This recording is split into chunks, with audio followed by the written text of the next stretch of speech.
নমস্কার বন্ধুরা, বাংলা গল্প বাই রত্না গল্পের চ্যানেল থেকে তোমাদের সবাইকে আরও একবার স্বাগত। তোমরা শুনছো আশাপূর্ণা দেবীর লেখা সুবর্ণলতা উপন্যাসটি। তো আজ শুরু করব এই গল্পেরই 3 নম্বর পর্ব। গল্প পাঠে আমি রত্না। তো চলো তোমরা সবাই শুনতে থাকো। প্রবোধ একবার এদিক ওদিক তাকিয়ে বিস্ময়ের গলায় বলে ওঠে, সে কি, খুঁজে পাওনি? আরে তাই তো, ভূতে উড়িয়ে নিয়ে গেল নাকি? সুবর্ণের চোখ ফেটে জল আসে, তবু সে জলকে নামতে দেয় না। সে কঠোর গলায় বলে, মিথ্যা কথা বললে কেন আমার সঙ্গে? প্রবোধ তবু দমে না, হেসে হেসে বলে, মিথ্যে কি গো, সত্যি সত্যি ছিল। ভূতে কিংবা কাগে নিয়ে পালিয়েছে, এই তোমার গা ছুঁয়ে বলছি। বলেই এদিক ওদিক তাকিয়ে খপ করে সেই দুঃসাহসী কাজটা করে নেয়। গাটা একেবারে ছুঁয়ে নেয়, একটু বেশিই করে নেয়। এরপর আর চোখের জল বাদ মানে না। সুবর্ণ 2 হাতে মুখ ঢেকে বসে পড়ে, বলে, তুমি আমায় ঠকালে কেন? কেন ঠকালে আমায়? জানো, বাবা মাকে ঠকিয়েছিল বলেই মা। থাক থাক, এবার প্রবোধ বীরত্বের উদ্দীপ্ত হয়ে ওঠে। তোমার মার বাহাদুরির কথা আর বড় মুখ করে বলতে হবে না। বেটা ছেলে পুরুষ বাছা, ভেরুয়ার মতন পরিবারের কথায় ওঠবোস করবে কেমন? বারান্দার জন্য এত বুক ফাটাফাটি কেন শুনি? কই বড় বউ তো একবারও ও কথা মুখে আনেনি। তার মানে সে ভালো ঘরের মেয়ে, তোমার মতন এমন ছক্কা পাঞ্জা নয়। বারান্দায় গলা ঝুলিয়ে পরপুরুষের সঙ্গে চোখাচোখির স্বাদ নেই তার। আর ইনি বারান্দা বিরহে 3 তলায় উঠে এসে পা ছড়িয়ে কাঁদতে বসলেন। নিচে ওদিকে বড় বউ কুটনো বাটনা রান্না মাছকোটা নিয়ে হিমশিম খেয়ে যাচ্ছে। যাও শিগগির নিচে নেমে যাও। হ্যাঁ, নিচে সুবর্ণকে নেমে যেতে হয়েই ছিল। নিচের তলায় সেই বিভীষিকাময় দৃশ্যের ছবি কল্পনা চোখে দেখার পর আর সে বসে থাকার সাহস হয়নি তার। শুধু অপরিসীম একটা ধিক্কারে দীর্ণ বিদীর্ণ হতে হতে সে মনে মনে বলছে, ভগবান তুমি সাক্ষী, বারান্দা দেওয়া ভালো বাড়ি আমি করব। আমার ছেলেরা বড় হলে, মানুষ হলে এই অপমানের শোধ নেবে। প্রতিজ্ঞা। কিন্তু সুবর্ণলতার সেই আগের প্রতিজ্ঞা, ও যে বলেছিল বারান্দা না থাকলে সে বাড়িতেই আমি থাকবো না। হায় রে বাঙালি ঘরের বউ, তার আবার প্রতিজ্ঞা। শুধু চোরের ওপর রাগ করে মাটিতে ভাত খাওয়ার মতো বাড়ির সব থেকে ওচা ঘরটা নিজের জন্য প্রার্থনা করেছিল বোকা অভিমানীটা। বাড়ির পিছন দিকের উত্তর পশ্চিম কোণের সেই ঘরটা কারোর প্রার্থনীয় হতে পারে, এটা মুক্তকেশীর ধারণাতীত। ঘর বিলি করার ব্যাপারে তিনি তখনও মনে মনে হিসেব করেছিলেন, জ্যেষ্ঠের শ্রেষ্ঠ ভাগ। এ নীতিতে বড় ছেলেকে পূর্ব দক্ষিণের সেরা ঘরখানাই দিতে হয়। সেজো ছোট 2 ছেলেরই তার একটু শৌখিন। তাছাড়া আজই না হলে তারা আইবুড়ো আছে, 2 দিন বাদে তো বিয়ে হবে। 3 তলার ঘর থাকলে ভালো হয় তাদের। এদিকে আবার নিজেরও মাথা গরমের বাতিক, ঘুপটি ঘরে ভয়। তাছাড়া তার ঘরেই তো তার আইবুড়ো মেয়ের স্থিতি। খারাপ ঘরটা নিলে রেগে মরে যাবে না সে? ওদিকে আবার মেয়ে জামাই আশাআশি আছে, মেয়েদের আতুর তোলা আছে, তাদের থাকা আছে। খপ করে তাই কোনো কিছু ঘোষণা করে বসেনি মুক্তকেশী। এহেন সময় যখন খাওয়া দাওয়ার পর সবাইকে নিয়ে দোতলায় উঠেছেন তিনি, তখনই এই প্রার্থনা জানায় সুবর্ণ। মুক্তকেশী একটু অবাক না হয়ে পারে না। তারপর মনে মনে হাসে। এদিকে একটু তর্কবাগীশ হলেও স্বার্থের ব্যাপারে বোকা হাবা আছে বউটা। তবু বিস্ময়টা প্রকাশ করেন না, শুধু প্রীতকণ্ঠে বলেন, তা এটাই যদি তোমার পছন্দ তো তাই থাক। তবে হাওয়া কি তেমন খেলবে? পেবর একটু গরম হবে না? ছেলের গরমের প্রশ্নই করেন মুক্তকেশী, বউয়ের অবশ্যই নয়। সুবর্ণ মাথা নেড়ে বলে, গরম আর কি, হাত পাখা তো আছেই। তবে তাই, তোমার বিছানা তোরঙ্গগুলো এ ঘরে তুলে দিক তাহলে। তুলে দেবার লোক আছে? ঝি খুদু একটা জোয়ান পুরুষের শক্তি ধরে, সেও তো এসেছে ঘোড়ার গাড়ির মাথায় চড়ে। খুদু বলেই বলিয়ান মুক্তকেশী। তা বলে বিছানা পেতে সে দেবে না? দোতলায় তুলে দিয়েই খালাস। সুবর্ণই জিনিসপত্রগুলো গুছিয়ে নিল, বিছানা পেতে নিল নির্লিপ্ত নিরাসক্তভাবে। কিন্তু প্রবোধের তো আর নিরাসক্তি আসেনি, তাই রাত্রে ঘরে ঢুকেই ফেটে পড়ে সে। শুনলাম মেজগিন্নি শখ করে এই ওচা ঘরটা বেছে নিয়েছেন, মানেটা কি? প্রবোধের বয়স 24, কিন্তু কথায় বাঁধুনি শুনলে 40 ভাবতে বাধা হয় না। তা হবে কেন? 3 পুরুষের খাস কলকাতাই ওরা। ওরা যে কলকাতাইয়া, ধান গাছের তক্তার প্রশ্নে উত্তর খুঁজে পায় না, চাষ করে যায় শুধু কথার। তাছাড়া মুক্তকেশীর ছেলে মেয়েদের সকলেরই ধরন ধারণ পাকা পাকা। তারুণ্যকে ওরা লজ্জার বস্তু মনে করে, সভ্যতাকে বলে ফ্যাশন। রুচি, পছন্দ, সৌন্দর্যবোধ এসব হাস্যকর শব্দগুলো ওদের অভিধানে নেই। আর জগতের সারবস্তু যে পয়সা, এ বিষয়েও কারোর দ্বিমত নেই। তাই বলে সবাই যে লোক খারাপ তা মোটেই নয়। সুবর্ণের ভাসুর সুবোধ তো দেবতুল্য, সাথে নেই পাছে নেই, কারোর সঙ্গে মতান্তর নেই। স্নেহ, মমতা, সহৃদয়তা সব কিছু গুণই তার মধ্যে আছে। সন্দেহ বাতিগ্রস্ত মেজ ভাইকে মাঝে মাঝেই বকে সে। কি যে বলিস পাগলের মতন, মানুষ কি খাঁচার পাখি যে রাত দিন বন্ধ থাকবে? সবাই চিড়িয়াখানায় যাবে, মেজ বৌমা যাবে না? এমন বাতিগ্রস্ত হলি কেন তুই বল দেখি? সুবোধের এই ক্ষুব্ধ প্রশ্নের ফলেই সুবর্ণ তার জা ননদদের সঙ্গে বেড়াতে যাওয়ার ঘটে, নচেত তো হয়েই গিয়েছিল তার বারণ। যাত্রার তোড়জোড় শুনলেই তো রায় দিয়ে বসেন তার প্রতি পরম গুরু, যে যায় যাক, তোমার যাওয়া পাওয়া হবে না। কিন্তু দাদা বললে না করতে পারে না, সেটা আবার সেকালের শিক্ষার গুণ।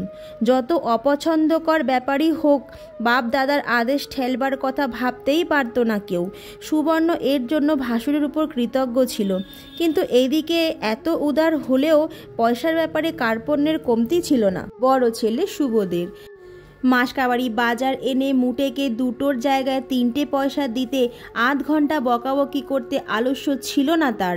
মুক্তকেশীর গঙ্গা স্নানের পালকি বেহারার 2 আনার বেশি পয়সা চাইতে তাদের নাকের ওপর দরজা বন্ধ করে দিতে দ্বিধামাত্র করতে দেখা যেত না।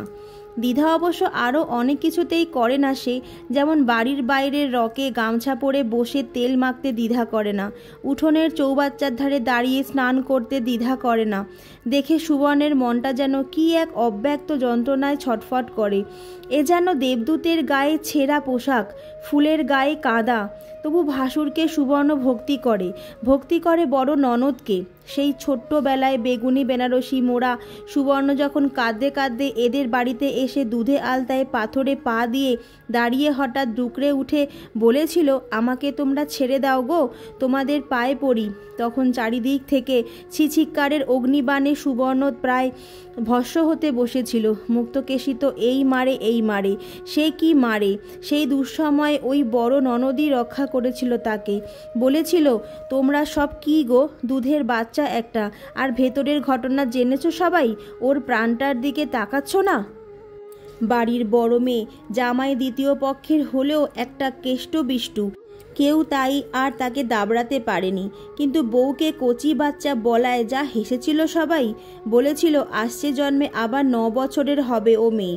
ননদ আবার তাড়া দিয়েছিল, আচ্ছা বয়সের হিসেব পরে হবে, প্রবোধের চাইতে তো আর বড় নয়, এখন বরণটা করো। তথাবধি বড় ননদকে দেবীজ্ঞান করে সুবর্ণ।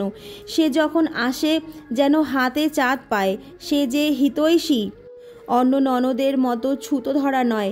সে বুঝতে দেরি হয়নি সুবর্ণের। আজও তো সে ননদ সুবর্ণকে আড়ালে ডেকে চুপি চুপি বলেছিল, তুই অমন হাবা কেন রে মেজ বউ, চেয়ে চিনতে অখাদ্য ঘরখানা নিলি? মেজ বউ অবলীলায় বলেছিল, তা একজনকে তো নিতেই হবে। কিন্তু এখন ননদের ভাইয়ের তীব্র প্রশ্নের উত্তরে অবলীলায় যা বলল সেটা অন্য কথা। এখন বলল, কেন, ঘরটা খারাপ কিসে? ভালো তো। একটা জালনা খুললে পড়শির ভাঙা দেওয়াল, আর একটা জালনা খুললে গেরস্তের কল পায়খানা, মিটে গেল ল্যাঠা, সব দিক দিয়ে নির্ভয়। পরপুরুষের সঙ্গে চোখাচোখির বাসনা থাকলেও সে বাসনা মিটবে না। ও, প্রবোধ তীব্র চাপা গলায় বলে, সেই বিষ মনে পুষে আক্রোশ মেটানো হলো? আচ্ছা মেয়ে মানুষ তো।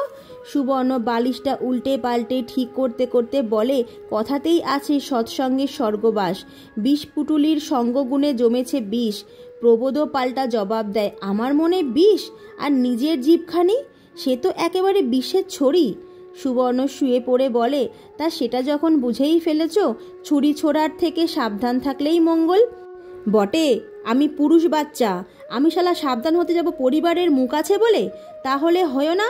সুবর্ণ অবলীলায় বলে, ছোট লোকের মতন হারাই ডোমাই করো রাত দিন, তবু তুমি তোমার জিভ সামলাবে না? হক কথায় সামলাবো না। হঠাৎ একটা কাণ্ড ঘটে। প্রবোধচন্দ্র বীরপুরুষের ভঙ্গিতে উঠে বসে স্ত্রীর মাথায় তালের মতো খোপাটা ধরে সজোরে নেড়ে দিয়ে বলে, তোমার আস্পর্দার মাত্রা বাড়তে বাড়তে বড্ড বেড়ে গেছে দেখছি। গলা ধাক্কা দিয়ে ঘর থেকে বার করে দিতে পারি তা জানো তো? তুমি আমার চুলের মুঠি ধরলে। সুবর্ণ উঠে বসে। সুবর্ণের ফর্সা ধপধপে গালের উপর বড় বড় কালো চোখ দুটো যেন জ্বলে ওঠে। ভয়ানক কিছু একটা বুঝি বলতে চায় সুবর্ণ। তারপর সহসাই গম্ভীর গলায় বলে, জানবো না কেন? খুব জানি। বাঙালির মেয়ে হয়ে জন্মেছি, আর এইটুকু জানবো না? প্রবোধ বোঝে বেগতিক, গৃহপ্রবেশের সুখের দিনের রাতটাই মাটি, তাই সহসাই সুর বদলায়।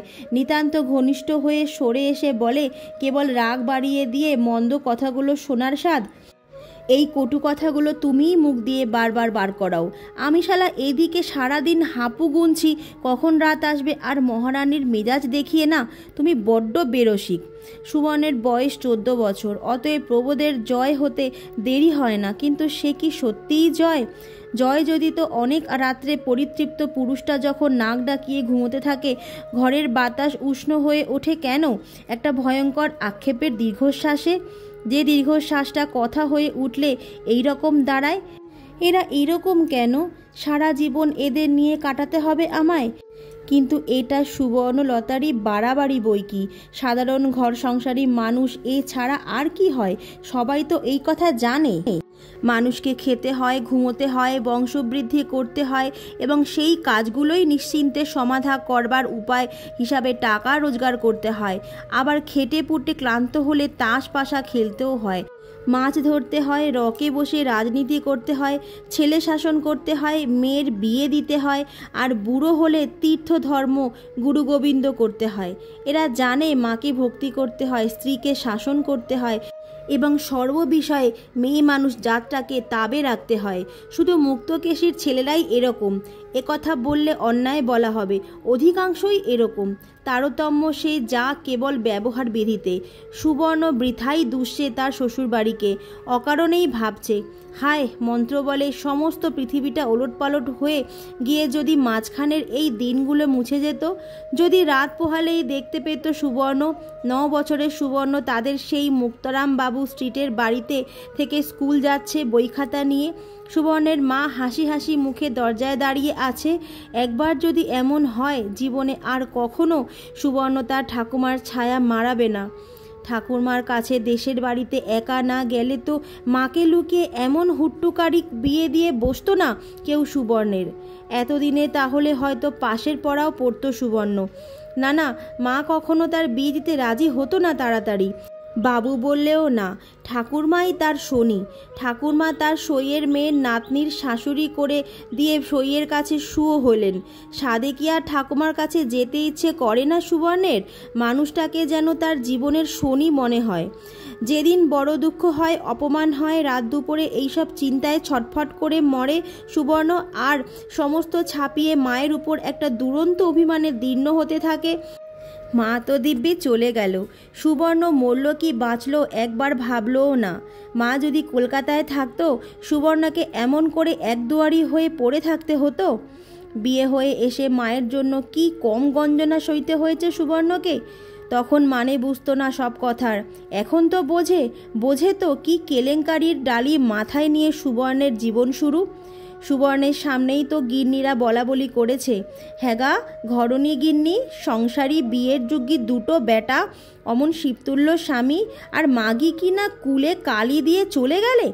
মুক্তকেশী বেয়ানের দোষ ঢাকতে যত না হোক নিজের বংশের মান সামলাতেই তাড়াতাড়ি বলতেন, কুলে কালি অবশ্যই নয়, তবে স্বামী পুত্রের মুখে চুনকালি দিয়ে তো বটেই। মেয়েকে স্কুলে দিয়ে হাতি করবেন, এই বাসনায় ছাই পড়ল। শাশুড়ি বেগতিক দেখে নাতনিটাকে নিজের কাছে নিয়ে ঝটপট বিয়ে দিয়ে ফেলল। এই রাগেই গড়গড়িয়ে মানুষ ঠিকরে চলে গেলেন কাশিবাস করতে। কাশিবাস? এই বয়সে কাশিবাস? মহিলারা নাক সিটকুন, অর্থাৎ পুরোপুরি অগ্রাহ্যই করেন কথাটা। এতক্ষণ যে সুবর্ণের মা বয়সের ব্যাখ্যার তৎপর হচ্ছিলেন তা মনে রাখেন না। মুক্তকেশী আবার সামলান, বলেন, কাশিতে যে বাপ বুড়ো আছে গো মাগির, থাকুক, ঝংকার দিয়েছেন তারা। বলি স্বামী পরিত্যাগিনী তো বটে, সে মেয়ে মানুষের আর রইল কি? তুমি ভাই মহৎ, তাই আবার ওই বউকে ঘরে তুলেছ। কোন হাতে জল খাবে? মুক্তকেশী সদর্পে ঘোষণা করেছেন, জল? জল আমি কোনো বেটির হাতেই খাই না, আপন পেটের মেয়েদের হাতেই খাই নাকি? যেদিন থেকে হাত শুরু করেছি, একবেলা সপাক হবিষ্যি আর একবেলা কাঁচা দুধ গঙ্গা জল, ব্যাস। গরবিনী মুক্তকেশী অতঃপর আপন কিচ্ছ সাধনের ব্যাখ্যা করতে বসতেন। সুবর্ণ হাঁ করে শুনত, হাঁ করেই, কারণ তখন তো জানতো না সুবর্ণ আচমনি খাদ্য মানে কি, অম্বুবচী মানে কি, কাকে বলে, নিরম্বু উপোসের দিন বছরে কটা। দীর্ঘশ্বাস মর্মরিত ঘর ক্রমশ স্থির হয়ে আসে। সারাদিনের পরিশ্রান্ত মেয়েটার চোখে ঘুম আসে নেমে। সংকুচিত হয়ে ঘুমন্ত মানুষটার ছোঁয়া বাঁচিয়ে শুয়ে পড়ে সে। লোকটার ওই পরিতৃপ্ত ঘুমন্ত দেহটার দিকে তাকিয়ে যেমন যেন ঘৃণা আসে, অপবিত্র লাগে লোকটাকে। এই কিছুক্ষণ আগেই যে ওর আদরের দাপটে হিমশিম খেতে হয়েছে তা ভেবে বুকটা কেমন যেন করে ওঠে। কিন্তু কি করবে সুবর্ণ? চারিদিকে কত লোক বিদ্রোহ করে কি লোক জানাজানি কেলেঙ্কারি করবে? তাছাড়া সব দিনগুলোই তো আর আজকের মতো নয়, সব দিনেই কিছু আর বিদ্রোহ আসে না। নিজের মধ্যেও কি নেই ভালোবাসা আর ভালোবাসা পাবার বাসনা? কি করবে তবে সে? ওকে ছাড়া আর কাকে? আর ওই মানুষটা ভালোবাসার একটাই অর্থ জানে, আদর করবার একটাই পদ্ধতি। নেব না বললে দাঁড়াবে কোথায় সুবর্ণ? মুক্তকেশীর 4 ছেলে, সুবোধ, প্রবোধ, প্রভাস আর প্রকাশ। বড় সুবোধ বাপ থাকতেই মানুষ হয়ে গিয়েছিল, বাপই নিজের অফিসে ঢুকিয়ে রেখে গিয়েছিল। কালক্রমে সেই মার্চেন্ট অফিসের বড়বাবুর পরবর্তী আসনটিতে এসে পৌঁছেছে সুবোধ। প্রকৃতপক্ষে তার টাকাতেই সংসার চলে। মেজ প্রবোধ এন্ট্রান্স পাশ করে অনেক দিন খেয়ে খেলিয়ে বেরিয়ে এই কিছুদিন হলো এক বন্ধুর সঙ্গে মিলে একটা লোহা লক্করে ব্যবসা ফেঁদেছে। টাকাটা বন্ধুর, খাটুনিটা প্রবোধের। সেজ প্রভাস হচ্ছে বাড়ির মধ্যে সবচেয়ে সেরা বিদ্বান ছেলে। FA পাশ করে ফেলে সে ওকালতি পড়বে করছে। আর প্রকাশ গোটা 5-6 ক্লাস পর্যন্ত পড়েই পাড়ার শখের থিয়েটারে স্ত্রীর ভূমিকা অভিনয় করছে আর চুলের কেয়ারি করছে। সুবর্ণ বিয়ের সময় সংসারের অবস্থা প্রায় এই ছিল। অনেক দিন পর্যন্ত সুবর্ণ এদের সকলের পুরো নাম জানতও না। শুভ, পেব, পেভা, পেকা এই ছিল মুক্তকেশীর সম্বোধনের ভাষা। ছোট ননদ বিরাজকে ডেকে একদিন ধরে বসল সুবর্ণ। তোমাদের সব নাম কি বলো তো শুনি? মা তো তোমায় রাজু রাজু করেন। রাজবালা বুঝি? শোনো কথা। রাজু অবাক হয়ে বলে, এতদিন বিয়ে হয়েছে শ্বশুরবাড়ির লোকের নাম জানো না? মেজদা বলেনি? সত্যি বলতে রাজুর মেজদাকে কোনোদিনই একথা জিজ্ঞেস করেনি সুবর্ণ, মনেও পড়েনি জিজ্ঞেস করতে। এখনই হঠাৎ মনে পড়ল, তাই জিজ্ঞেস করে বসলো। কিন্তু সে কথা না ভেঙে সুবর্ণ ঠোঁট উল্টে বলে, তোমার মেজদাকে জিজ্ঞেস করতে আমার দায় পড়েছে? তুমি রয়েছ হাতের কাছে, অন্যের খোসামত করতে যাব কেন? বয়সে 3 বছরের ছোট ননদকেও এই তোয়াজটুকু করে নেয় সুবর্ণ। রাজু অবশ্য তাতে প্রীতই হয়। আঙুল গুনে গুনে বলে, বড়দির নাম হচ্ছে সুশীলা, মেজদির নাম সুবালা, শেষদি হচ্ছে সুরাজ, আমি বিরাজ। মহোৎসাহেই গল্প হচ্ছিল ননদ ভাজে। হঠাৎ মস্ত পরিস্থিতিটাই গেল বদলে। বিরাজ রেগে ঠরঠরিয়ে উঠে গেল সেখান থেকে এবং তৎক্ষণাৎ মেজ বউয়ের দুঃসাহসিক স্পর্ধার কথা সারা বাড়িতে ছড়িয়ে পড়ল। ভাসুর দেওরের নাম নিয়ে তামাশা করছে সুবর্ণ, ননদের নাম নিয়ে ভেঙিয়েছে।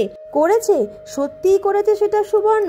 কিন্তু সুবর্ণ কি জানতো একটু কৌতুকে এত দোষ ঘটবে আর নামের মানে জিজ্ঞেস করলে অপমান করা হয়? সুরাজ শুনে বলে উঠেছিল সে, ওমা, সুরাজ আবার কীরকম নাম? ও নামের মানে কি? একে যদি ভেঙানো বলে তো ভেঙানো। তবে হ্যাঁ, দেওরদের সম্পর্কে বলেছে বটে একটা কথা তামাশা করে। পরপর 4 জনের নাম শুনে হি হি করে হেসে বলে উঠেছে তা 4 ভাইয়ের মিল করে নাম রাখলে হতো। বিরাজ ভুরু কুচকে বলেছিল, সুবোধ প্রবোধের সঙ্গে আর মিল কই। সুবর্ণ হেসে কুটি কুটি হয়েছিল। কেন? অবোধ নির্বোধ? সঙ্গে সঙ্গে ঠিকরে উঠেছিল বিরাজ। বয়সের থেকে অনেকখানি জোরালো হুঙ্কার দিয়ে বলেছিল, এত আস্পর্ধা তোমার মেজ বউ? সেজদা ছোটদাকে তুমি নির্বুদ্ধি বলতে সাহস পাও? রোসো, মাকে বলে দিয়ে আসছি। মাকে বলে দেওয়ার নামে অবশ্য সুবর্ণের মুখটা শুকিয়ে গিয়েছিল। ব্যস্ত হয়ে ওর হাত চেপে বলেছিল, ওমা তুমি রাগ করছো কেন ভাই? আমি তো ঠাট্টা করেছি। কিন্তু বিরাজ হাত ধরার মান রাখেনি, হাত ছাড়িয়ে দিয়ে চলে গিয়েছিল। সঙ্গে সঙ্গেই অবশ্য মুক্তকেশীর আবির্ভাব। তোমরা কি জানতে চাও মুক্তকেশীর আবির্ভাবের পরে কি ঘটনা ঘটেছিল? তবে তোমাদের অবশ্যই চোখ রাখতে হবে আমার চ্যানেলে পরের দিনের জন্য। তার সাথে সাথে তোমরা আমাকে এটাও জানিও যে তোমাদের আজকের পর্বটি কেমন লাগলো। চলো দেখা হচ্ছে আগামী দিন। হ্যাঁ, ততক্ষণ প্রত্যেকে ভালো থেকো। নমস্কার।